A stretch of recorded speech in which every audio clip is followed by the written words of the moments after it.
Hello दोस्तों, हम लोग यहाँ पर बाईबैक के कॉन्सेप्ट को समझेंगे। देखिए, समझ लीजिए कंपनी के मार्केट में 100 शेयर है, 100 शेयर्स है और आपके पास उस कंपनी के 10 शेयर है।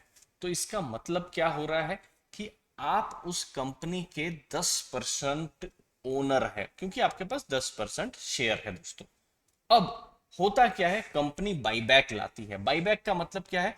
कंपनी अपने शेयर्स को खरीद लेती है। तो समझ लीजिए 100 शेयर में से, 100 शेयर में से कंपनी ने 20 शेयर को खरीद लिया। तो अब क्या होगा, मार्केट में 100 में से 20 कम हो गए, टोटल शेयर हो गए 80। आपने यहां पर कुछ नहीं किया है, आपकी जो ओनरशिप है वो 10 की ही है, मतलब 10% ही ओनरशिप है। लेकिन बाईबैक में अब आपके जो ओनरशिप है वो बढ़कर 10 से 12.5% हो गई है। ओनरशिप यहां पर बढ़ती है, यह है बाईबैक का पहला लेसन, और इसको हम समझेंगे वॉरेन बफेट साहब के साथ, उनके प्रैक्टिकल एग्जाम्पल के साथ। दोस्तों ये देखिए, वॉरेन बफेट साहब का कहना है कि कंपनी के पास अगर कैश है, मतलब पैसा है, तो बाईबैक जो है वो बेस्ट यूज है कैश को यूज करने का। देखिए, कंपनी जो भी एक्स्ट्रा कैश है उसका यूज कैसे कर सकती है। समझ लीजिए एक्विजिशन कर लिया, कोई दूसरी कंपनी को खरीद लिया, मर्जर कर दिया, या फिर डिविडेंड दे दिया। लेकिन बफेट साहब का मानना है बाईबैक ही है। तो अब हम यहाँ पर एप्पल और बफेट साहब की कंपनी बर्कशायर हैथवे, उसका हम एग्जांपल देखेंगे कि किस हिसाब से बाईबैक के जरिए उन्होंने यहां पर पैसे भी कमाए हैं और ओनरशिप भी बढ़ाई है। ये देखिए, ये 2020 का वॉरेन बफेट साहब का लेटर है, जो बिल्कुल अभी 2 महीने भी नहीं हुए हैं, फरवरी 2021 में ही अभी ये लाइव हुआ था। अब देखिए, उन्होंने ये एग्जांपल दिया है, केस स्टडी है, रियल केस स्टडी है दोस्तों, यार लर्निंग होने वाली है। 2016 के अंत में बर्कशायर हैथवे ने एप्पल के शेयर्स को खरीदना शुरू किया, और उन्होंने खरीदते खरीदते जुलाई 2018 तक लगभग 100 करोड़ शेयर खरीद लिए। यहां पर स्प्लिट को भी, जो बीच में हुआ था एप्पल का, वो सब को भी उन्होंने एडजस्ट कर दिया है। तो 2018 में उन्होंने 100 करोड़ तक शेयर खरीद लिए। तो 100 करोड़ शेयर खरीदे, तो इसका मतलब है टोटल ओनरशिप कितनी रही? 5.2% की ये ओनरशिप रही। अब देखिए ये नंबर कितना बड़ा है, उसको हम समझते हैं। ये टोटल जो खरीदारी हुई है, लगभग 2.6 लाख करोड़ की खरीदारी हुई है, जो कि आज आईटीसी का मार्केट कैप के बराबर है। तो आप समझ सकते हैं, जितनी आईटीसी की एक पूरी मार्केट कैप है, पूरी कंपनी को जो आईटीसी है, उतना तो उन्होंने एप्पल को खरीदने में उतने पैसे लगा दिए, और उसमें भी एप्पल का 5% ही खरीद पाए दोस्तों। तो ये जस्ट मैं आपको बता रहा हूं कितना बड़ा नंबर है। अब यहां पर बाईबैक का मैजिक कहाँ है, वो जरा समझ लेते हैं। देखिए, यहां पर जब एप्पल के शेयर खरीदे, तो हर साल उन्होंने डिविडेंड में 5,600 करोड़ रुपए भी कमाए। ये सब मैं डॉलर से रुपए में कर रहा हूं, और 73 रुपीज का मैंने यहां पर डॉलर का प्राइस, यहां पर कांस्टेंट जो है प्राइस लिया हुआ है। इसके अलावा चूंकि स्टॉक के भाव बढ़े हैं, तो उन्होंने बीच बीच में एप्पल के शेयर भी बेचे हैं दोस्तों। तो 80,000 करोड़ के शेयर बेचे, डिविडेंड भी कमाए हर साल 5,600 करोड़ के आसपास। तो 85-90 हजार करोड़ के पास तो उन्होंने अच्छा खासा बेच कर भी उन्होंने पैसे कमाए हैं। मतलब 2.5 लाख करोड़ से समझ लीजिए लगभग 90,000 करोड़ तो उन्होंने कमा ही लिया है। मतलब 30% से ऊपर तो उन्होंने पैसा यहां पर कमा ही लिया है। तो आइडियली क्या होना चाहिए, आपकी यहां पर शेयर होल्डिंग जो है वो कम होनी चाहिए, क्योंकि आपने एक तरीके से प्रॉफिट बुकिंग भी की है, डिविडेंड भी कमाया है। लेकिन बाईबैक में ये होता है मैजिक। बाईबैक में उनकी सरप्राइज सरप्राइज 5.2% से उनकी होल्डिंग बढ़ जाती है, और हो जाती है 5.4%। दोस्तों ये नंबर छोटे लग सकते हैं, लेकिन हम यहाँ पर लाखों करोड़ों में बात कर रहे हैं।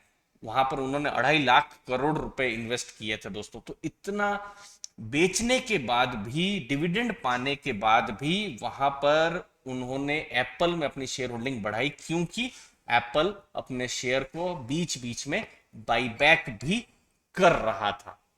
तो पहला लेसन, इंटरेस्टिंग लेसन है कि बाईबैक जब भी कोई कंपनी करती है, तो आपकी शेयर होल्डिंग बढ़ती है। तो देखिए, हम जो आम निवेशक हैं, उनके पास 100, 500, 1000, 2000, 5000 उतने शेयर होते हैं। और बड़ी कंपनी हो, आईटीसी हो या इंफोसिस हो, जिसका बाईबैक अभी है, तो इन सब कंपनियों में हमारे उतना फर्क नहीं पड़ता या उतना दिखता नहीं है, लेकिन वो पॉइंट पॉइंट में भी वो चीज थोड़ा सा तो इफेक्ट करती ही है दोस्तों। अब बाईबैक में दूसरा क्या फायदा होता है, ये देखिए, अर्निंग पर शेयर भी बढ़ जाती है। समझ लीजिए यहाँ शेयर्स जो है, समझ लीजिए कंपनी 100 रुपए की अर्निंग करती है, मतलब इनकम, नेट इनकम 100 रुपए की करती है, और मार्केट में समझ लीजिए उनके 20 शेयर है, ठीक है, ये हाइपोथेटिकल एग्जांपल है। तो उनकी अर्निंग पर शेयर कितनी हो गई, 5 की हो गई, ठीक है। और अब कंपनी ने कहा कि अब हम बाईबैक लाएंगे और हम 5 शेयर को वापस ले लेंगे मार्केट से। तो टोटल कितने शेयर अब मार्केट में हो गए, अब 15 शेयर हो गए। दैट मीन्स आपने कुछ नहीं किया है और कंपनी की अर्निंग पर शेयर 5 से बढ़कर 6.6% हो गई है दोस्तों। यहां पर ये एक एग्जांपल है, मुझे उम्मीद है मेरे जो कैलकुलेशंस हैं वो करेक्ट रहेंगे।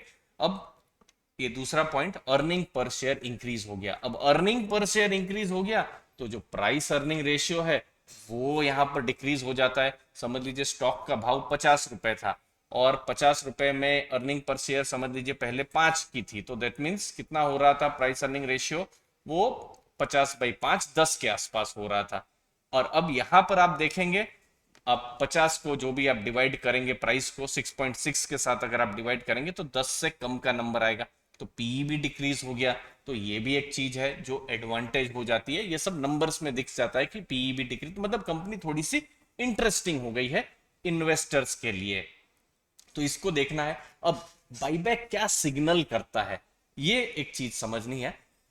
कंपनी का मैनेजमेंट जब बाईबैक ला रहा है, मतलब अपने पैसों से अपने स्टॉक्स को खरीद रहा है, तो मैनेजमेंट जरूर ये सोच रहा है कि कंपनी अंडर वैल्यूड है। लेकिन ये मैनेजमेंट सोच रहा है, आपको एज एन इन्वेस्टर ऐसा नहीं सोचना है। बहुत बार कंपनी को लग सकता है और उनके स्टॉक के प्राइस ऊपर है तो भी बाईबैक ला सकती है। तो एज एन इन्वेस्टर आपको जरूर इंट्रिंसिक वैल्यू कंपनी की जाननी है। अगर कंपनी, ऐसा भी हो सकता है अपने हायर प्राइजेस में लाए। अब कम देखिए, अब ये डिपेंड करता है, यूएस में एग्जांपल्स हैं, इंडिया में एग्जांपल्स हैं। अभी टीसीएस का भी बाईबैक आया था तो बाईबैक के प्राइस से ऊपर ही ये ट्रेड कर रहा था। तो मैनेजमेंट जब देखता है तो ये लॉन्ग टर्म के लिए देखता है, 4 महीने 6 महीने के लिए नहीं, 6 साल 10 साल 20 साल, उतना लॉन्ग टर्म के लिए सोचता है। तो कंपनी बाईबैक तभी करेगी, हम यहाँ एक एजम्पशन ले सकते हैं, जब उनको लगे कि मार्केट सस्ते में है, मतलब हमारा शेयर प्राइस सस्ते में है। लेकिन एज एन इन्वेस्टर आपको जरूर स्टडी करना है क्या, कि ये जो बाईबैक है वो हायर प्राइस में आया है कि नहीं, और किस टाइप के इन्वेस्टर्स के लिए बाईबैक सही है। Only only long term investors के लिए। और लॉन्ग टर्म इन्वेस्टर्स के लिए क्यों बाईबैक में हिस्सा नहीं लेके, क्योंकि आपने जो स्टॉक है आपके पास जितने थे उतने ही रहे, लेकिन ओवरऑल कंपनी के हिसाब से, जैसे बफेट साहब का हमने देखा एग्जांपल, आपकी जो हिस्सेदारी है बढ़ गई है, तो वो आपके लिए एक एडवांटेज हो गया है। तो लॉन्ग टर्म इन्वेस्टर्स के लिए बाईबैक में हिस्सा लेना एक तरीके से सही सिग्नल नहीं जाएगा। लेकिन आप शॉर्ट टर्म देख रहे हैं, बाईबैक को देख रहे हैं कि चलिए स्टॉक प्राइस समझ लीजिए 100 का है, कंपनी 120 में बाईबैक लाई है, तो चलिए खरीद लेते हैं, तो 20 रुपया का प्रॉफिट हो जाएगा। तो वो उन सब चीज पर एकदम अलग से ही हम यहाँ पर कमेंट नहीं कर सकते हैं, वो फिर आपकी अलग से शॉर्ट टर्म की स्ट्रेटेजी रहेगी। लेकिन प्रोपोर्शनेट होता है, तो प्रोपोर्शनेट का मतलब क्या है कि आपने जितने स्टॉक खरीदे हैं, जरूरी नहीं है कंपनी सब के सब स्टॉक को बाईबैक में ले ले, कुछ स्टॉक फिर आपके पास पड़े भी रह जाएंगे। तो इसीलिए लॉन्ग टर्म के लिए अगर आप देख रहे हैं तो ही बाईबैक जो है एक एक तरीके से पॉजिटिव सिग्नल देता है दोस्तों। उम्मीद है आपको वैल्यू मिली होगी। वीडियो अच्छा लगा तो जरूर लाइक शेयर सब्सक्राइब कीजिए, ऐसे ही इंटरेस्टिंग हम वीडियोस लाते रहते हैं दोस्तों। आपने अपना समय दिया, आपके समय के लिए बहुत बहुत धन्यवाद। फ्यूचर में बाईबैक और डिविडेंड, फिर डिविडेंड इन्वेस्टिंग, बाईबैक इन्वेस्टिंग पर भी हमारे पूरे प्लान्स हैं कि हम वीडियो बनाएं। आप भी अपना सजेशन देते रहिए। डीमेट अकाउंट आपने नहीं खोला है तो आप लीडिंग ब्रोकरेज हाउसेस से डीमेट अकाउंट भी अपना ओपन करवा सकते हैं, नीचे डिस्क्रिप्शन बॉक्स में लिंक दी हुई है। धन्यवाद दोस्तों आपके टाइम के लिए, थैंक यू वेरी मच दोस्तों।